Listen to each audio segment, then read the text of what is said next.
Víctor Andrés García Belaúnde está con nosotros, bienvenido. ¿Qué tal? ¿Cómo estamos? ¿Qué cosa es lo que ha pasado concretamente en tu estimación? Muchas cosas, ¿no? A ver, ante todo, yo dije en su momento, no sé si tú sabías, lo he dicho en varias oportunidades en varios medios, que no había que tocar a Gerí hasta después de las elecciones.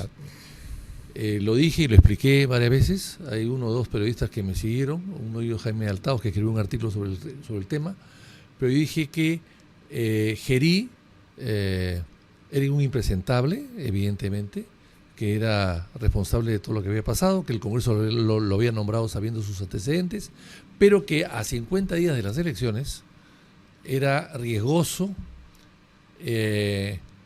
inseguro, problemático, y me llama la imagen del Perú, quitarlo. Pero además, quitarlo por no se sabe quién, porque no se sabía quién podía reemplazarlo.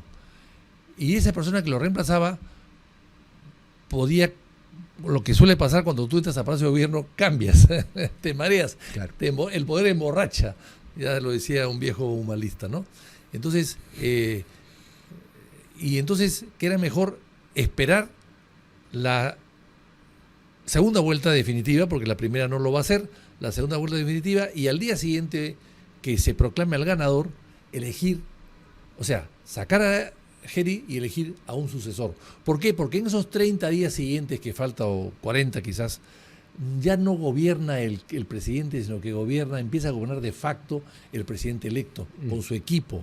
Es el protagónico de todos, es el que presenta proyectos, el que llama a consultas, el que sale a la prensa, etc. O sea, ya el presidente pasa a un segundo plano y que prácticamente no hace nada porque ya hay un presidente electo. No va a hacer nada nuevo, ni nada extraordinario, ni una metida de pata muy grande tampoco, o aciertos que pueda justificar esos 30 días.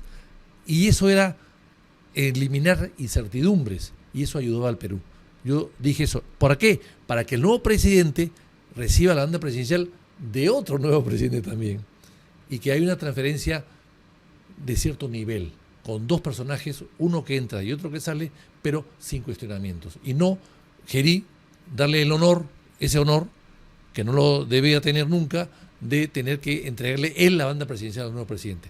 O sea, ¿cómo? No te sé. Después de la segunda vuelta, en junio. Claro, si hay elección en la primera vuelta, en buena hora. Si había, o si hay, en buena hora. Pero como eso es difícil que se dé con 38 candidatos, lo más probable es que en segunda vuelta se elija al presidente. De todas maneras. Gana Perico Pérez. Así es. Gana Perico Pérez y ¿qué se hace? Entonces, el ganador, cuando sea proclamado el ganador, que va a ser proclamado al día siguiente o subsiguiente de las elecciones, sale proclamado el ganador, ahí recién el Congreso se puede reunir para vacar a Gerí, por lo que ya conocemos, y al día siguiente también se elige a un nuevo presidente por 30 días. Un encargo extraordinario. Así es, por 30 días. Que no tenga mucho tiempo para nada. 30 días. Para que cuide la casa nada Para más. que arregle la casa, la pinte un poquito, le pase barniz en las puertas y que empiece a organizar el protocolo de transferencia de mando al nuevo presidente del Perú. En 30 días no podía hacer nada y eso no iba a llamar mucho la atención, eso no iba a preocupar al mundo, a los negocios, ni al mundo político internacional, ni no, simplemente es una transferencia.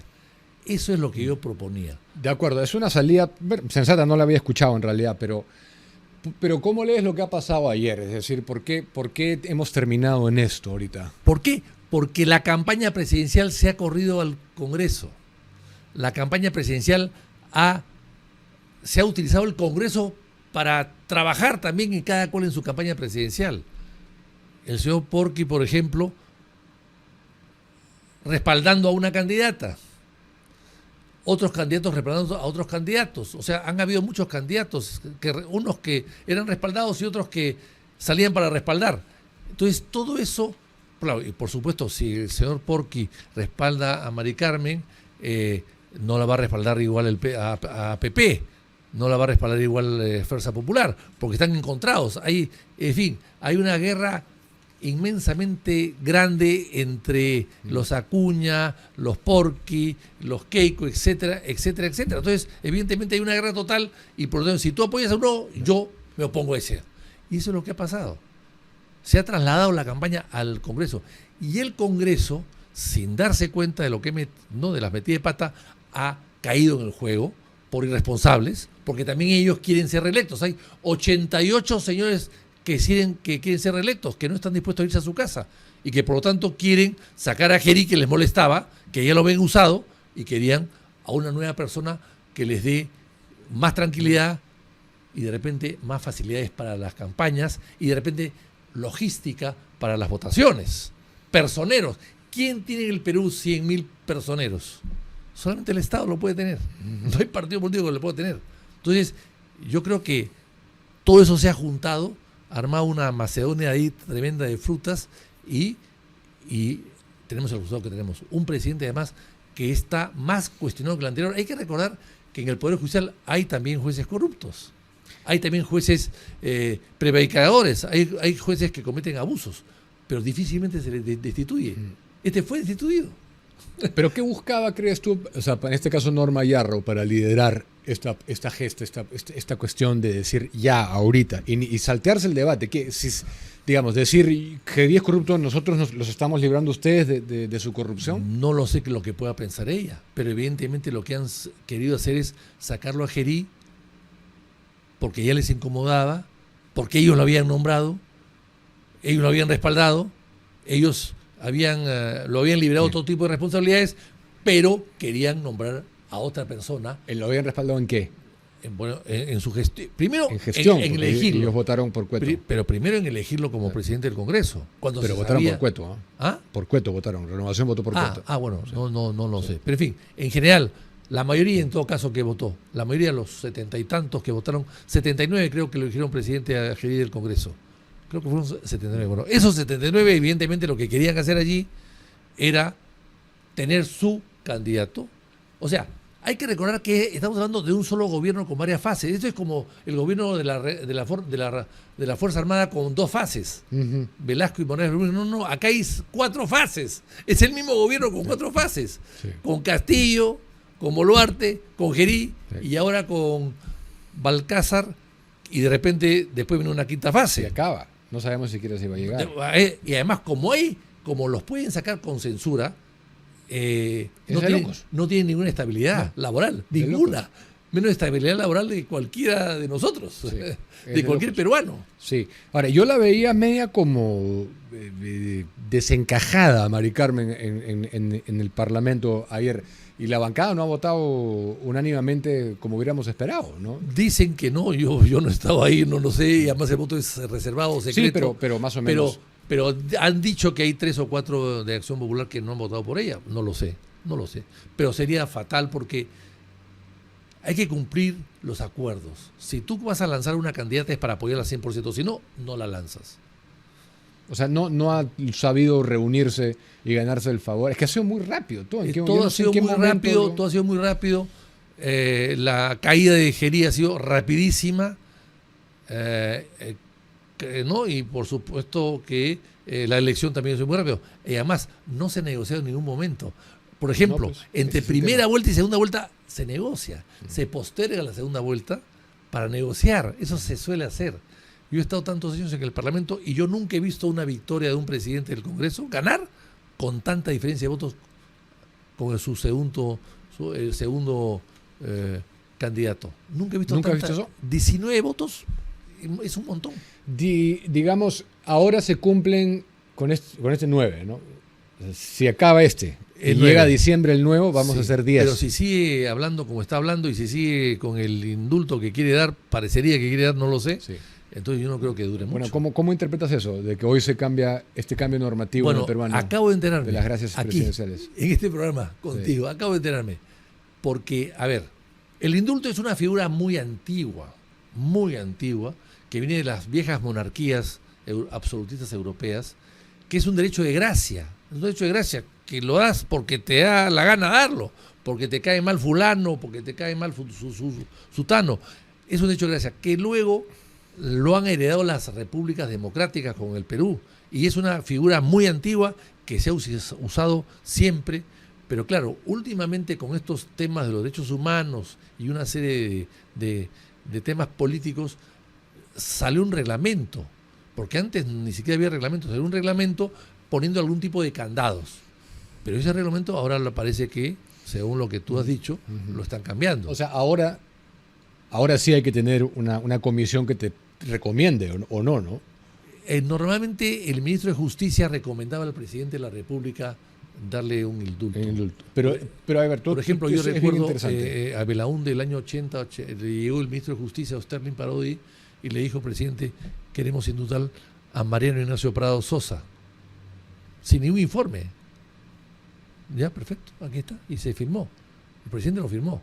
O sea, ahí no hay informe, comisión. O sea, ya, y tú dices que desde ese entonces ha cambiado ahora. Últimamente sí, porque como hubo los abusos en el gobierno de García, que él decía que firmaba de noche. En el segundo. El segundo gobierno, claro, que firmaba como 300 o 400. Sí, con Aurelio Pastor, me acuerdo. Sí, así es, que firmaba, que lo revisaba todo, pero era imposible que lo revise todo, y firmaba, y firmó 300 o 400. A raíz de eso, creo recordar que a raíz de eso, se sacan un reglamento que ahora parecería que ha sido modificado. Reglamento para, digamos, para poner algunos ciertos parámetros, ciertos seguros, para que el presidente no firme sin que haya un informe que lo respalde, digamos. Pero, habida cuenta de que ya pasó esto, se ha publicado hoy en El Peruano, y Pedro Castillo ya le hizo llegar la solicitud, él podría decir, yo lo quiero indultar porque quiero, porque se le da la gana, como tú has dicho. Eso siempre fue así, es un derecho de gracia. Lo puede hacer. Es un regalo a una persona, darle su libertad. Eso se podía hacer. Tengo entendido que hay unas normas que le exigen al presidente guardar ciertos procedimientos para que salgan. No sé los cambios que han habido, los desconozco, pero el presidente finalmente tiene cierta libertad para darle un derecho de gracia a una persona. O sea, sí, puede hacerlo en este momento. Balcázar puede indultar a Pedro Castillo. Bueno, ha salido un nuevo reglamento y de repente ya está todo cocinado. Bueno, he leído los principales puntos. Yo creo que está todo cocinado ya para que lo haga. Sería un error. Un error. Porque él ha dicho esta mañana todo lo contrario. O sea... Sí, sería un error. Pero ¿quién está detrás de él? Sabemos que está Cerrón, que es bueno, pero si con él. Está senil, como alguien ha insinuado por ahí, espero que no. Pero si alguien insinuado por ahí, porque ha tenido un discurso incoherente y lleno de superposiciones de hechos históricos que no tienen nada que ver una con la otra, hablando de la Constitución de San Martín y de Bolívar. No sabía que San Martín tenía una Constitución. En fin, yo tampoco. Y la de Bolívar es la vitalicia, no sé qué tiene que... La único que podría referirse es a las 3 cámaras que tenía la Constitución vitalicia de Bolívar, que era tricameral, no bicameral. Pero en fin, si es así como dicen que está con incoherencias y que ha tenido una enfermedad muy grave, bueno, entonces no Cerrón la va a manejar, cualquiera. Ayer ha habido incoherencias en su discurso. Bueno, cualquiera. Ayer si es así, cualquiera lo va a manejar. No Cerrón, su secretario lo puede manejar. Y no sabemos a quién va a convocar todavía de Premier y de gabinete, ¿no? Pero si es que, digamos, para cerrar ese tema, Cerrón está detrás y él decide indultar a Pedro Castillo, o sea, estamos de nuevo en julio del 2021. Se incendia el país nuevamente. Bueno, con PPK. PPK fue el primero que empezó indultando a Fujimori, ¿no? Y con eso perdió todo el apoyo de los sectores de izquierda que tenía en el Congreso, que curiosamente lo sostenían a él siendo un hombre de derecha, que curiosamente lo sostenían.